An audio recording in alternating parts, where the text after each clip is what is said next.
Voilà, donc je passe la parole à Léon Pierre. La Massat, l'insoumission, ce n'est pas un complexe. C'est même devenu une sorte d'étendard. Et l'action politique, qui a toujours été une action conflictuelle, elle s'accommode volontiers des symboles qui sont ceux de toutes les luttes. Et il se trouve actuellement, non pas en charge du renouveau, comme il voudrait le faire croire, mais en charge de la continuité.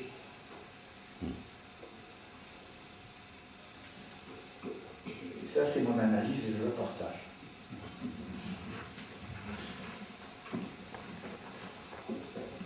Et nous sommes en face. Nous sommes en face sur la base d'une conscience politique. C'est l'intérêt de réunions comme celle-là. Parce que, même si je peux en évoquer, je ne vais pas vous donner des solutions. Je viens vous dire que c'est en travaillant ensemble, en se rencontrant, en mettant en face de nos réflexions générales les problèmes particuliers de terrain. Je pense à la ministre du Savoie. C'est en mettant en face cela que nous allons un peu pouvoir apporter des réponses. C'est pourquoi la démarche qui m'a été proposée par le comité des Insoumis de la première circonscription m'a convenu. Et c'est pourquoi j'essaie de résumer ce qui pourrait être notre démarche générale. Il ne faut pas tout attendre de Paris. Il ne faut pas tout attendre d'un chef. C'est à nous de prendre le pouvoir. C'est à nous de le gérer. Il n'est pas impossible que les échéances politiques se rapprochent beaucoup plus vite qu'on ne le pense. Ce n'est pas impossible. Il faut que nous soyons prêts. Il faut que nous ayons des réponses. Et il faut que nous ayons des réponses de terrain. Nous avons, et je vais en terminer par là, nous avons dans la chance, dans ce département, nous avons la chance d'avoir 2 élus de la France insoumise. Ça a été une surprise.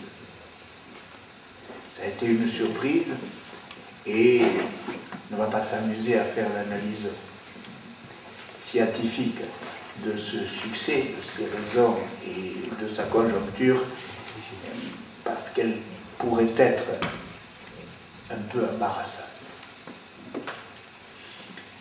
Mais si on est embarrassé par l'analyse, par les faits,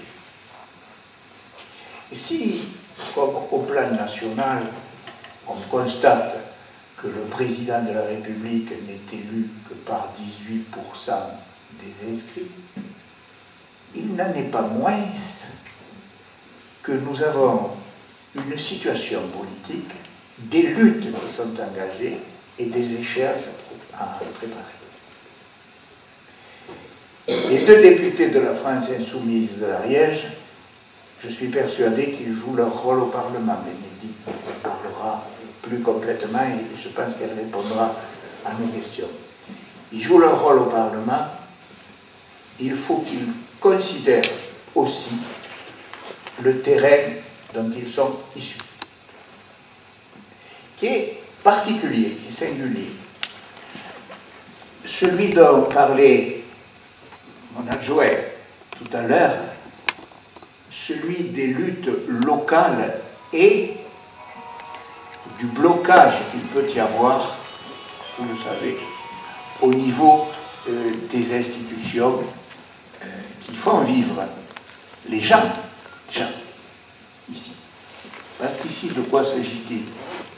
Ici, il y a une agriculture encore, avec ses problèmes, dont la vision est profondément détournée par son encadrement typiquement FNSEA et par les complicités qu'elle retrouve au niveau de la gestion départementale.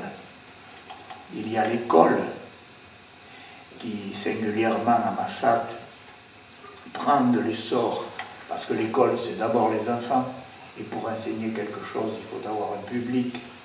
Et qu'à Massat, nous avons la chance, compte tenu d'un contexte qui a été évoqué, nous avons la chance d'avoir cette émergence d'expérimentation dans divers domaines. Nous avons un tissu, non pas industriel, hélas, mais nous avons un tissu artisanal performant. Et nous avons enfin des hommes et des femmes, c'est ça la richesse d'un pays, des hommes et des femmes qui ont fait le choix de s'installer dans des régions comme les nôtres, dans une démarche alternative qui n'est pas forcément classique et qui mérite d'être encouragée et encadrée. C'est pour cela que les ateliers que nous allons avoir cet après-midi devraient permettre d'apporter, non pas des solutions très précises, mais des lignes d'action. Et ces lignes d'action, quelque part, il faudra que ce soit vos élus et vous-même, lorsque vous le serez, parce qu'il faut militer pour cela, qui les imposent. Ce n'est pas impossible.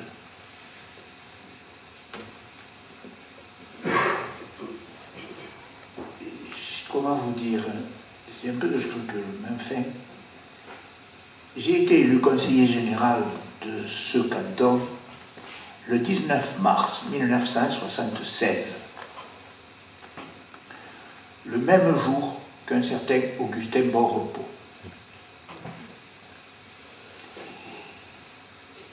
Je me suis trouvé très vite en rupture, non pas à ce moment-là avec la politique globale du Parti socialiste et de ses alliés, mais avec la vision locale qu'ils en avaient,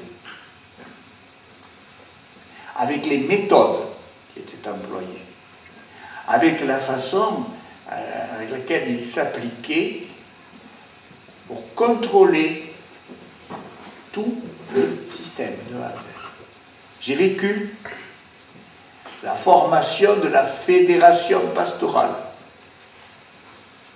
J'ai vécu par la suite la formation du SMEDEA. J'ai compris, à travers tous ces organismes qui, sous une idée généreuse de mutualisation des efforts, n'étaient là que pour contrôler politiquement le système, j'ai compris que ce système était pervers. Je m'y suis mis en rupture, j'y suis toujours, et j'y resterai. Mais je le connais. Je le connais bien. Je le connais suffisamment pour vous dire, nous sommes entre nous, pour vous dire que l'oligarchie ariégeoise est en marche. Que ce sont les mêmes gens qui avaient le pouvoir au mois d'avril et qui l'ont gardé au mois de mai. Les mêmes gens avec les mêmes méthodes, avec surtout les mêmes objectifs. Et que ces objectifs passent éminemment par leur maintien personnel et individuel au pouvoir. Ils ne passent pas par l'expansion du département, il passe pas par de grandes idées. Non, il passe par leur pouvoir, minuscule parfois, minuscule, avec les indemnités y afférentes. Tu sais, Jean-Claude, que on s'est assuré d'une majorité à la nouvelle intercommunalité en fixant à 221 € l'indemnité de chacun des membres, des 32 membres, j'appelais ça une armée mexicaine, du bureau de cette intercommunalité, tu le sais. C'est un petit exemple. Et je pourrais le multiplier. Ça veut dire aussi quelque chose.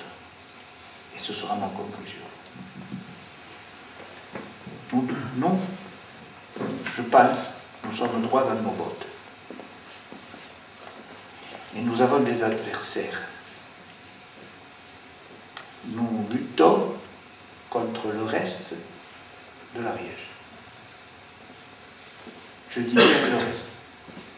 Et ça ne passe pas par des transactions et des accords politiques, ça passe par l'action du peuple.